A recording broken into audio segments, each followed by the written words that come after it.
बात ये होती कि हम सबका मन एक ही सृष्टि विधान से रचा गया है। जब हम अपने मन को पढ़ते हैं और बोलते हैं तो सबके मन का हो जाता है उसी में। समष्टि मन, जैसे जितने भी पंचभूत हैं शरीर सब एक ही तो है ना, ऐसे ही मन जो बना हुआ है जिस धातु से, वो सबका एक है। जब हम अपने मन में तदात्म होकर देखते हैं और फिर बोलते हैं तो तुम्हारे सबके मन की होती, क्योंकि वो मन तो एक ही है ना, सब जगह स्फुरित हो रहा है। ऐसे ही परमात्मा सब जगह स्फुरित हो रहा है, भेद किसी का नहीं है। देखो शरीरों में पंचभूत सबके एक जैसे, मन सबका उसी धातु से बना है जिस धातु से हमारा बना हुआ है, और आत्मा सबकी एक ही है। फिर ये जो प्रपंच है इसी का त्याग कर दे तो महात्मा हो गया। इसी प्रपंच में जो सत्यत्व बुद्धि करके भ्रमित होता रहता है, मैं स्त्री, मैं पुरुष, मैं गुणवान, मैं रूपवान, वो नीच, वो उत्तम, इसी का नाम प्रपंच है। और ये जो प्रपंच में फंसता है वो सच्चिदानंद तत्व का अनुभव नहीं कर पाता, और जो सच्चिदानंद तत्व की तरफ चलता है प्रपंच उसकी दृष्टि में नहीं रह जाता। जड़ चैतन्य कछु नहीं दिखत, जित दिखत तित श्याम खड़े, वो अपने प्रभु को देखता है, वही है। ये केवल माया की मलिनता हमारे अंतःकरण में ऐसी छा गई है कि हम अपने प्रभु को नहीं देख पा रहे हैं। सब साधना का फल है एकमात्र प्रभु के सिवा हमारे मन में कुछ न रह जाना, हमारी बुद्धि में कुछ न रह जाना, हमारे चित्त में कुछ न रह जाना, हमारे अहंकार में न रह जाना।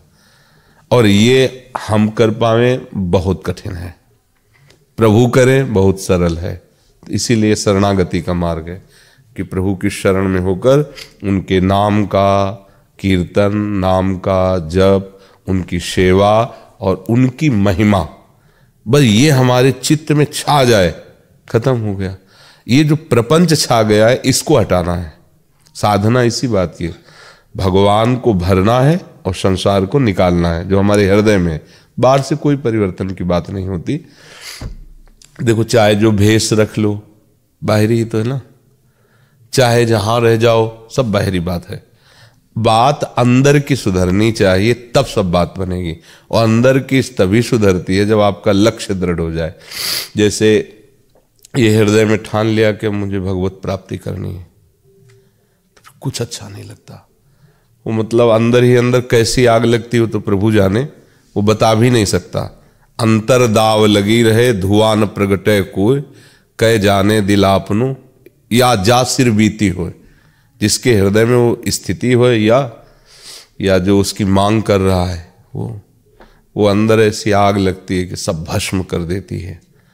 जितनी भी वासनाएं हैं, जितनी भी इच्छाएं हैं, जहां इनका नाश हुआ तो बस प्रभु प्रकाशित हो जाते हैं। वो कहीं छुपे थोड़ी है, यहीं बैठे हुए हृदय में वही वो है, दूसरा कुछ है नहीं। दूसरा जो मान रहे हैं उसको हटाना है, जो हमने दूसरी मान्यता कर रखी उसको हटाना है, उसको हटा। जैसे शरीर है ये दूसरा है, ये हमारी मान्यता में बैठ गया कि मैं हूं।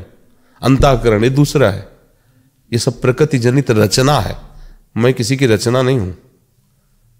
मेरा जो स्वरूप है किसी की रचना नहीं, भगवान की भी रचना नहीं। जो हमारा स्वरूप है वो भगवान की रचना नहीं, वो भगवत स्वरूप है, ये रचना है। कृति माने रचना होता है ना, प्रकृति, प्रकृति के द्वारा सब कुछ रचा हुआ है, हमारी रचना नहीं हुई है। हम हैं, ये रचना नहीं, ये है। जो है तत्व है वही आत्म स्वरूप है, वही ब्रह्म स्वरूप है, वही भगवत स्वरूप है। जो प्रकृति की रचना उसको मैं मान लिया, मेरा मान लिया है, बस इतनी साधना है, इसको छोड़ना है। अब चाहे जितने जन्म में छोड़ पाए या जितने समय में छोड़ पाए, ये जो रचना है इससे अपने को हटाना है, अंतर से लेकर स्थूल शरीर, सूक्ष्म शरीर, कारण शरीर और बाहरी प्रपंच। अब ये ऐसे छोड़ने में बड़ा कठिन लगता है, जैसे दलदल से निकलना बड़ा कठिन लगता है। लेकिन कोई निकला हुआ पुरुष हाथ में हाथ मिला दे और हम दोनों एक ही झटके में, हम निकालना चाहें और वो निकलना चाहे, दोनों एक झटके तो निकल जाएगा। ऐसे ही सदगुरु जो इस माया प्रपंच से मुक्त है वो कृपा करके हमको स्वीकार करे और हम उसके आदेश को स्वीकार करें, उनके उपदेश को स्वीकार करें। ये वो हाथ पे हाथ मिलाना, निकल जाओगे। नहीं तो ममता मोह का ऐसा दलदल है कि बार बार विचार करो, जैसे दलदल से निकलने वाला प्रयास करे तो और धंस जाता है। ऐसे हम बार बार विचार करते हैं कि जन्म भगवत प्राप्ति के लिए, कभी काम आके गिरा देता है, कभी क्रोध गिरा देता है, कभी मोह गिरा देता है। फिर ऐसी निराशा होती कि शायद हम अधिकारी नहीं हैं, शायद काल हमारे अनुकूल नहीं है, शायद ईश्वर की इच्छा नहीं, शायद हमारा प्रारब्ध नहीं। ये सब व्यर्थ की बातें उसके दिमाग में आने लगती। भगवत प्राप्ति काल से नहीं होती कि समय आएगा तो भगवत प्राप्ति हो जाएगी। भगवत प्राप्ति प्रारब्ध से नहीं होती। भगवत प्राप्ति हमारी स्वीकृति है, क्योंकि हमारा स्वरूप है, हमारी स्वीकृति। अब ये स्वीकृति इसलिए नहीं हो रही कि इतनी जोर की स्वीकृति है, मैं स्त्री हूं मैं पुरुष हूं, मैं करता हूं, मैं भोगता हूं, इसी में विचरता रहता। अंदर की वृत्तियों को देखो, प्रभु के नाम रूप में कहाँ विचरता है, इसी इधर विचरता रहता है सृष्टि में। इसी को अभ्यास योग युक्तेन चेतसा नान्यगामिना, हम ऐसी स्थिति बना लें कि हमारा चित्त प्रभु के सिवा और कहीं जाए ना। अभी परमानंद में निमग्न हो जाओगे, भारी से भारी कष्ट को मुस्कुरा कर सह जाओगे। प्रेम में बहुत बड़ी सामर्थ्य है। अगर भगवत चरणारविंद में थोड़ा भी प्रेम हो जाए तो मृत्यु भी फूल जैसी लगती है।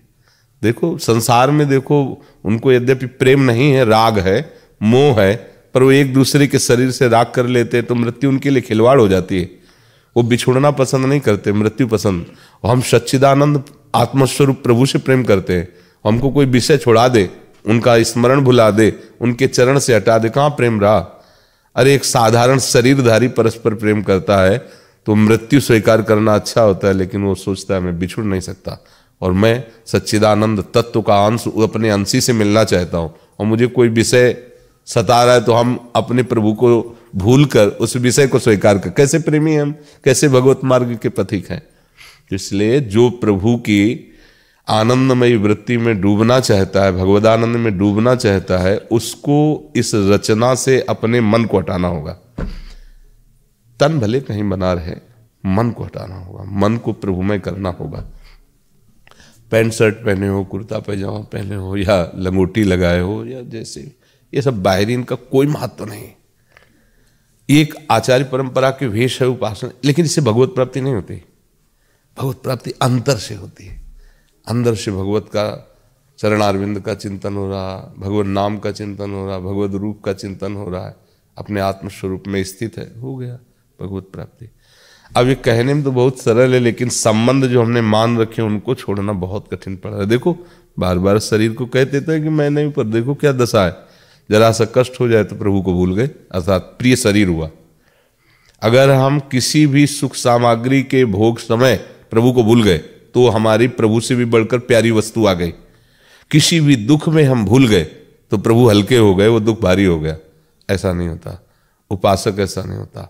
भारी से भारी दुख में भी वो भगवदाकार वृत्ति, और भारी से भारी सुख अनुकूलता में भी भगवदाकार वृत्ति। ना हर्ष होता है ना शोक होता है। अगर हम ऐसे चले, खूब नाम जप करते हैं तो स्थितियां आ जाती हैं। वैसे स्थिति बातों से नहीं आती है, भजन से आती है। खूब भजन करो, स्थिति आ जाएगी। बारी मथे घृत होए बरु, सिकता ते बरु तेल, बिनु हरि भजन न भवतरी, या सिद्धांत पेल। जैसे हम किसी भी छत पर जाने के लिए सीढ़ी का प्रयोग करते हैं, ऐसे भजन न सेनी प्रेम की। जितना जप करोगे, जितना भगवत ध्यान करोगे, जितना प्रभु से जुड़े रहोगे, आपकी आध्यात्मिक शक्ति बढ़ेगी।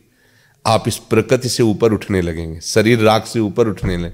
अब भजन करते नहीं, 2-4 दिन संयम से रहे, फिर भ्रष्ट हो गए, फिर गिर गए भोगों में, तो फिर वो मलिनता बनी रहती। इसलिए वो दिव्यता की तरफ हम चल नहीं पाते। अगर हम मलिनता को रोक पावें तो यही तो साधना है। तो दिव्यता तो हमारा स्वरूप है, उसको कहीं आना जाना थोड़ी। जो भगवान है वही जीव है। जीव कोई नई चीज, उसका जीव नाम इसीलिए पड़ा कि शरीर राग से युक्त हो गया है, वो शिव ही है। भूल गया, अपने स्वरूप को भूल गया। कई बार बताया, जैसे एक आदमी, गरीब आदमी ना, वो रिक्शा चलाने लगता है, तो जब हम कहते हैं ए रिक्शा, तो खड़ा हो जाता है ना। अब उसमें रिक्शा में अपने को तदात्म कर ले, वो रिक्शा थोड़ी है, पर तदात्मता के कारण वो खड़ा हो जाता है। फिर वो पैसा वाला बना तो टैक्सी चलाने लगा, कार। हम ए टैक्सी, अब वही रिक्शा कहने से नहीं रुकेगा, अब टैक्सी कहने से रुकेगा। उसने टैक्सी में तदात्म। ऐसे ही न वो टैक्सी न रिक्शा है, ऐसे ही जो जीव है उसको जो शरीर मिलता है उसमें तदात्म हो जाता है। अब तदात्म होने के कारण अपने स्वरूप को नहीं पहचान पाता। अगर ये तदात्म हटा ले, यही साधना है, तो हमें कुछ नहीं प्राप्त करना, सब कुछ है हमारे पास। हमारे पास भगवान भी यहीं बैठे हुए हैं, चिदानंद दिव्यता सब यही है। जिन जिन महापुरुषों को मिला वो कहीं बाहर नहीं मिला, अपने अंदर मिला। खूब नाम जप करो और संयम से रहो और लक्ष्य दृढ़ रखो, इसी जन्म में मुझे भगवत साक्षात्कार करना है, हो जाएगा। हमारा जन्म ही भगवान ने इसीलिए दिया है मनुष्य जन्म, कि भगवत साक्षात्कार करे। हमें भोगों के लिए तो बहुत सी योनियां हैं, जिसमें सब भोग ऐसे ही मिलते हैं। जैसे अपने को बहुत अच्छा गद्दा सैया हो तो सुख मिलता है ना, सुअर को कीचड़ में लौटने पे बिल्कुल वैसे सुख मिलता है। जैसे अपने एसी रूम में अनुकूल है, ऐसे उसको बढ़िया कीचड़, जैसे अपने को अच्छे अच्छे भोग पदार्थ खाने को मिले, उसको विष्ठा में वैसे ही सुखानुभूति होती है। वो लड़ता है एक दूसरे से पहले पाने के लिए। ये सब इंद्रियों के सुख मारे घूम रहे हैं हर योनि में। ये मनुष्य जन्म इंद्रियों के भोगों के लिए नहीं मिला है, ये मिला इंद्रियातीत आनंद के लिए, गुणातीत आनंद के लिए, कालातीत आनंद के लिए। अब बड़े कृपा पात्र जन हैं जिनको ये बातें सुनने में अच्छी लगने लगी, नहीं किसको अच्छा लगता है? वर्तमान में सामने आए हुए प्राकृतिक भोगों को भोगना ही हम अपनी सफलता समझते हैं। ऐसा खूब रुपया हो जाए, बढ़िया सब भोग सामग्री हो जाए, हम खूब भोगे, होगा क्या फिर क्या होगा? मरोगे तो है ही है ना ये अनुभूति टिकेगी, क्योंकि परिवर्तनशील पदार्थों की क्या अनुभूति? रोज पाते हैं लेकिन भूख मिटी नहीं, रोज भोगते हैं लेकिन तृष्णा मिटी नहीं, कामना मिटी नहीं। तो विचार तो करना चाहिए कि यार कुछ तो हमसे गलती हो रही है। नहीं, इतना खाने पर हमें कभी तो तृप्ति हो जाए, इतना भोगने पर कभी या नहीं होगी। और जब प्रभु से अपना चित्त जुड़ा तो फिर हृदय से आने लगता है अब कुछ नहीं चाहिए, हृदय शांत हो जाता है, निर्विकार हो जाता है, कूटस्थ, बिल्कुल कोई भी विकार प्रवेश ही नहीं कर सकता हृदय में, काम क्रोध आदि प्रवेश ही नहीं कर सकता, घनीभूत हृदय हो जाता है। तो खूब भजन करो। सुनीता शर्मा जी।